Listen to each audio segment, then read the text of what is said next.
The crystal chandelier cast judgmental shadows across my parents' formal dining room as I took my usual seat, the one furthest from my father's position at the head of the table.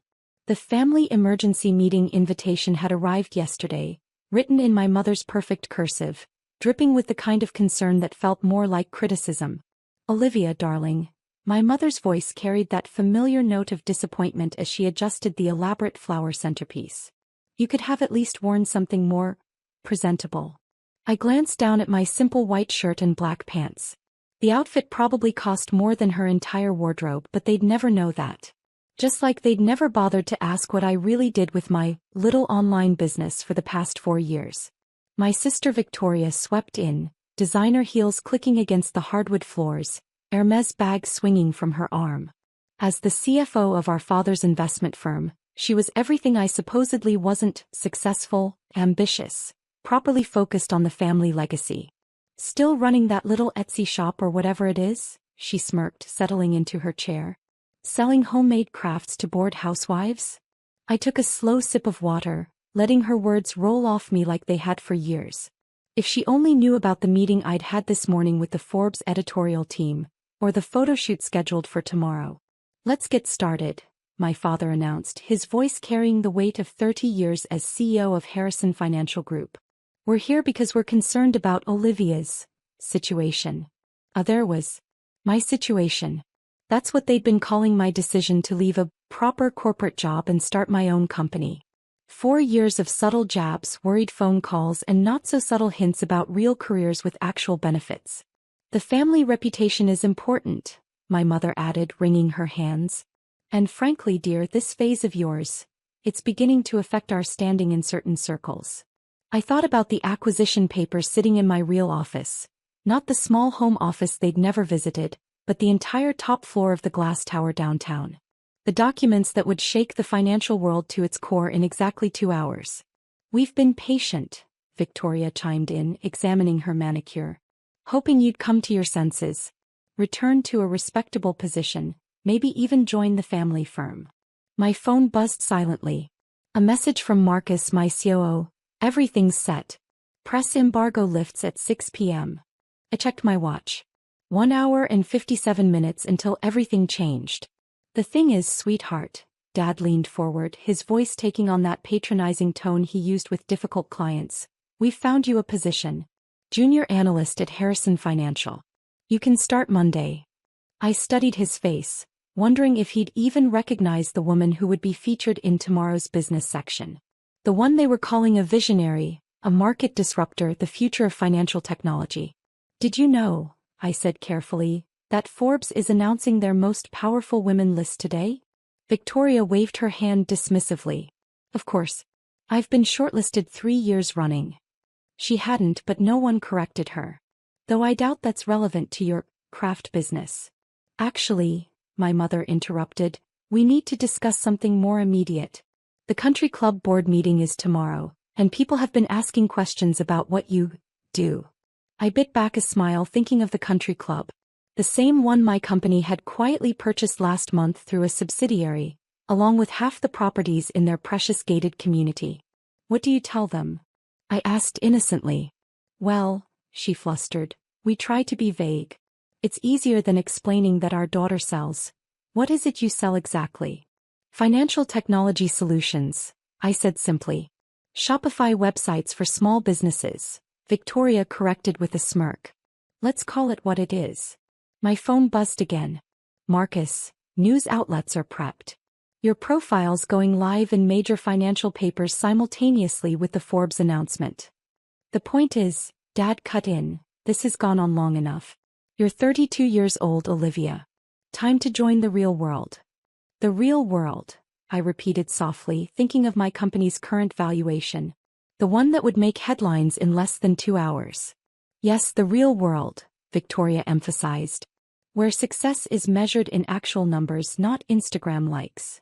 Just then everyone's phones chimed simultaneously. Breaking news alerts. Major financial technology acquisition to be announced at 6 p.m. Sources say largest deal in industry history. "Speaking of real numbers," I murmured, watching Victoria scramble to read the alert. How's Harrison Financial's tech division performing these days? Dad frowned, glancing at his phone. We're holding our own. Though this announcement might affect market positioning. White. I raised an eyebrow. An acquisition this size will redefine the entire industry. Every financial institution will have to adapt or become obsolete. And how would you know that? Victoria scoffed. From your extensive experience selling digital templates? I stood slowly, smoothing my simple white shirt. I should head back to the office. Busy evening ahead. Sit down, Dad commanded. We're not finished discussing your future. Actually, I gathered my things. I think the future is about to discuss itself. As I walked to the door, my mother called out, "Don't forget about the junior analyst position. They need an answer by tomorrow." I paused at the threshold, allowing myself one small smile. I'm afraid I'll have to decline. I have a board meeting tomorrow. My board. Your what?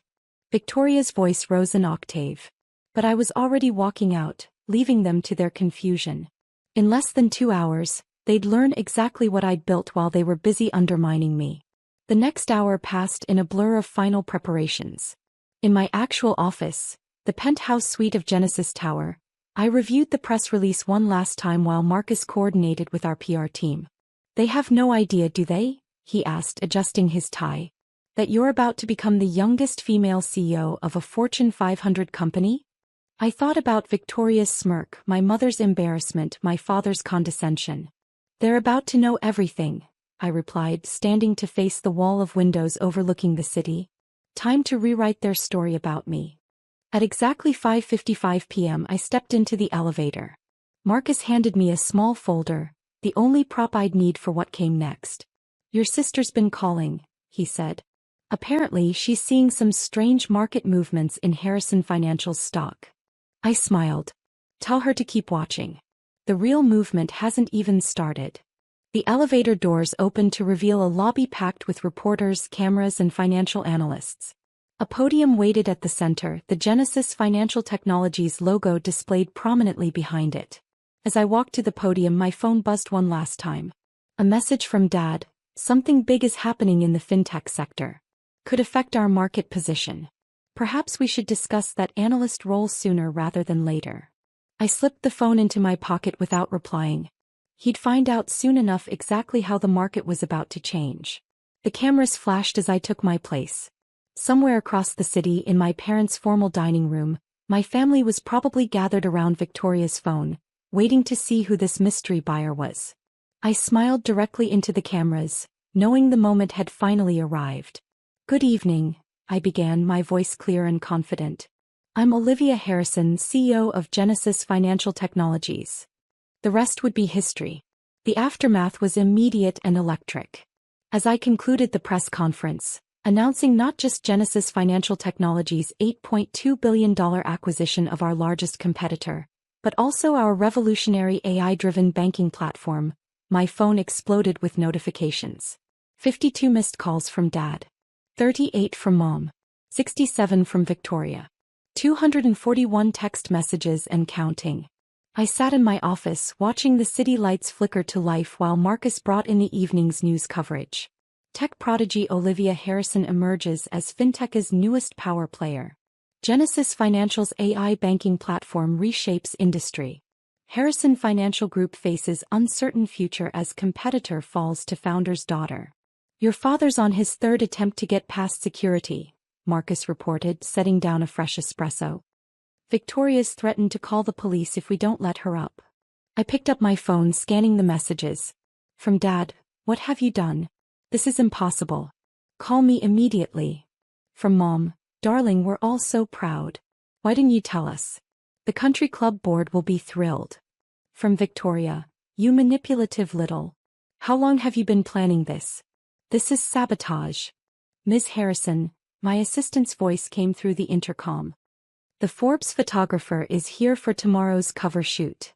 I stood, moving to the window. From here I could see Harrison Financial's headquarters, the building where I'd once been offered a junior analyst position. Where Victoria still thought she ruled the financial world. Send him up, I replied. And Marcus? Bring me the market analysis from today's trading. The numbers were staggering. Genesis's stock had soared 40% after my announcement. Our AI banking platform was being hailed as revolutionary. And Harrison Financial, well, they'd lost 25% of their value in 2 hours. My phone rang, the private line only 5 people had access to. The caller ID showed Elizabeth Chin, Forbes editor-in-chief. "Olivia," she said warmly when I answered. "The story's ready for tomorrow. The Silent Revolution. How Olivia Harrison built a financial empire while her family wasn't looking." Any last quotes you'd like to add? I thought about that afternoon's family meeting. About all the meetings before it where they dismissed and diminished me. "Just one," I replied. "Success doesn't need permission. It just needs patience." After the photo shoot, Marcus brought in the latest analysis. 3 major banks had already reached out about implementing our AI platform. 6 more wanted partnership discussions. "Your sister's giving interviews," he noted, pulling up a financial news channel. "Trying to spin this as some kind of family collaboration." On screen, Victoria stood outside Harrison Financial's headquarters, her perfect composure cracking slightly. Of course we knew about Olivia's venture. The Harrison family has always supported innovation. I muted the TV. "Send her the cease and desist letter. No unauthorized statements about Genesis or my role here." "Already done. Also, your mother's posted 7 times on social media about her brilliant daughter who takes after me." I smiled wryly. Funny how quickly craft business becomes brilliant venture when the numbers have 9 zeros. A knock at my door interrupted us. "Miss Harrison? Your father's here again. He's brought your grandfather." That made me pause. Alexander Harrison Sr., the patriarch who'd started Harrison Financial Group 40 years ago. The man who'd first taught me about market patterns and financial strategies, before my father and sister decided I wasn't suited for finance. "Send them up," I said after a moment's consideration. "And Marcus, get me the Harrison Financial acquisition proposal." While waiting, I studied my reflection in the window. Still wearing that simple white shirt that had so disappointed my mother this afternoon. Amazing how different the same outfit looked when framed by a billion-dollar view. The door opened. Dad stepped in first, looking smaller somehow in my vast office. But Grandpa walked in with a hint of a smile playing at his lips. "The quiet one," he said softly, looking around at my empire. "Always watching, always learning. I wondered when you'd show them." Dad's head snapped up. "You knew." "Known since she was 12, Grandpa eased himself into a chair. "When she corrected my market analysis over breakfast. You were too busy praising Victoria's new haircut to notice." I sat behind my desk, watching my father struggle to reconcile his narrative about me with the reality before him. "Why?" he finally asked. "Why the deception?" "Deception," I echoed. "I built this company openly. Filed all the proper paperwork. Even used our family name. You just never bothered to look beyond your own assumptions. But your little online business was a subsidiary. One small part of Genesis that I let you see. The perfect cover for a family that wouldn't understand or accept what I was really building." Grandpa chuckled. "And now you own the country club where they wouldn't even give you a full membership." Dad's head snapped up again. "What?" "Genesis acquired it last month," I confirmed. "Along with most of the properties in that gated community you're so proud of. Amazing what you can buy when no one takes you seriously enough to check the buyer's identity." "This will destroy Harrison Financial," Dad said quietly. "No," I corrected, sliding a folder across the desk. "This will save it. If you're smart enough to take the offer." He opened the folder with trembling hands, reading the acquisition proposal I'd had prepared for weeks. "A merger," he whispered. "Harrison Financial becomes part of Genesis," I explained. "You keep the name, keep some autonomy, but ultimately join the future instead of fighting it." "And if we refuse?" I pulled up our AI platform demo on my screen. "Then you compete against technology that's already revolutionizing banking.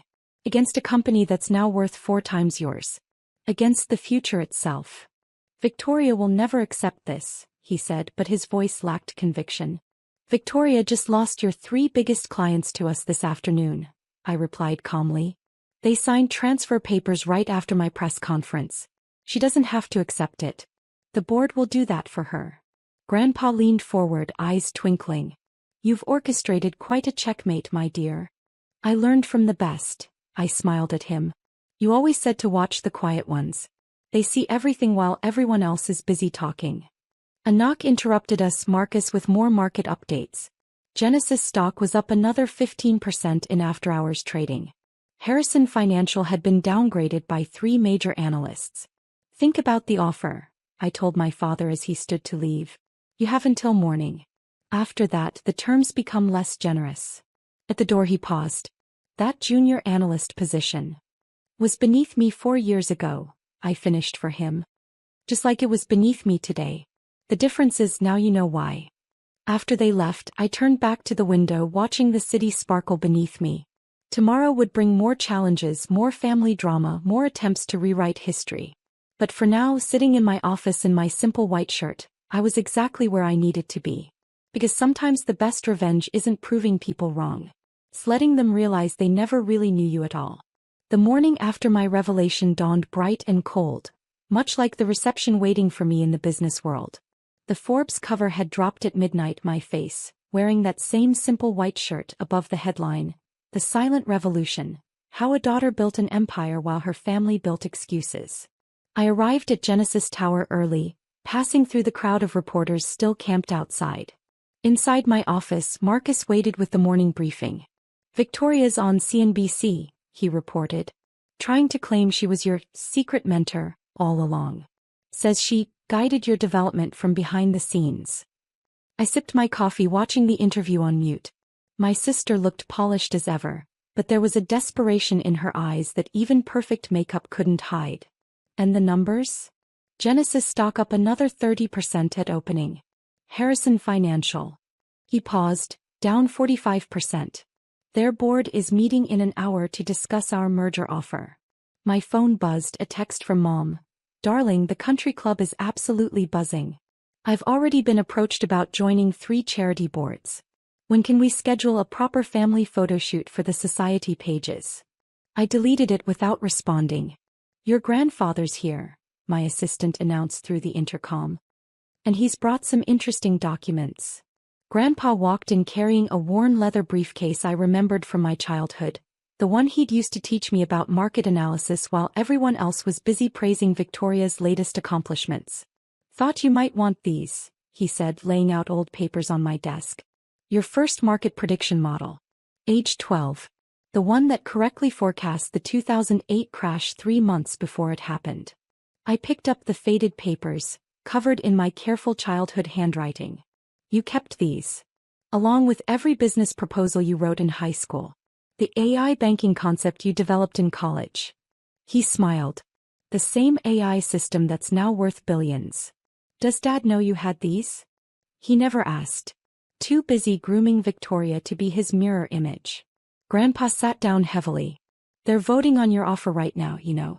At Harrison Financial. I nodded, pulling up the live feed from their boardroom on my screen. Benefits of owning the building's security system, another acquisition they'd never noticed. Victoria stood at the head of the table, gesturing frantically. Even without audio, I could read her lips. This is a hostile takeover. We can't let her win. Speaking of winning, Grandpa nodded toward my phone. Your mother's redecorated her social media with your Forbes cover. Though she's carefully cropped out the part where you mentioned their lack of support. Some things never change, I murmured just as my assistant buzzed again. Ms. Harrison? The Harrison Financial Board vote is in. I straightened in my chair, watching the feed. The board chairman was standing now, Victoria slumped in her seat, Dad staring blankly ahead. They accepted, my assistant confirmed. Full merger, your terms. They want to announce immediately to stop their stock's decline. Grandpa chuckled. Well played, my dear. Now what? Now, I pressed the intercom, send in the transition team. And Marcus? Start the integration protocol we discussed. Within hours, Genesis teams were moving through Harrison Financial's offices. Victoria was escorted out. She'd be offered a position eventually, but not before she learned some humility. Dad was named Chairman Emeritus, a title with prestige but no power. As for me, I had an empire to run. The next few weeks transformed both companies. Our AI platform revolutionized Harrison's outdated systems. The merged entity's stock soared. And my family, well, they learned to live with a new kind of daughter. Mom stopped arranging suitable marriages and started asking about suitable investments. Victoria, stripped of her CFO title but learning actual finance in a junior role, discovered she had talents when she wasn't just playing politics. A month after the merger, I stood in my office reviewing the latest success metrics when my assistant announced one final visitor. "Your sister's here. Says it's important." Victoria walked in looking different somehow. The designer labels were gone, replaced by simple professional attire. The arrogance had faded from her stance. "I've been going through the AI platform documentation," she said without preamble. It's brilliant. I never understood what you were trying to explain all those years ago." "You never tried to understand," I corrected gently. "None of you did." She nodded slowly. "I know. And I'm sorry. Not because you won, but because I wasted years trying to be Dad's copy instead of learning to be myself." I studied her for a moment. "The junior analyst position is still open. The real one, not the fake one they offered me." "Interested. You trust me? After everything?" "Trust is earned," I replied. "Just like success. Are you ready to earn both?" She straightened, and for the first time I saw something of myself in her stance. "Yes, I am." "Then welcome to Genesis." I held out my hand. "Leave your assumptions at the door." That evening I added the Forbes cover to my wall of achievements, right next to those childhood market predictions Grandpa had saved. Below it I hung a simple white shirt framed, the one from that last family meeting. My phone buzzed, a message from Marcus about tomorrow's Global Finance Summit where I'd be giving the keynote speech. The topic? The power of being underestimated, how silence builds success. I smiled, remembering all those family dinners where they talked over me, around me, through me. They never noticed that the quiet one taking notes was actually taking control. Their mistake. My legacy. And as I looked out over my city, watching the lights come on in buildings I now owned, I knew this was just the beginning. Because sometimes success isn't about proving your family wrong. It's about proving yourself right even when no one else believes you can. 6 months later, Genesis had become the largest financial technology company in the world. Our AI platform had revolutionized banking. Victoria was excelling in her new role, learning to build her own success instead of copying others. And my parents, well, they'd learned to ask about my achievements instead of assuming my failures. As for me, I kept that simple white shirt as a reminder. Not of where I came from, but of how far I'd gone while they weren't looking. Because sometimes the best revenge isn't in proving people wrong. It's in building something so right that they can't help but acknowledge their own mistakes. And I was just getting started.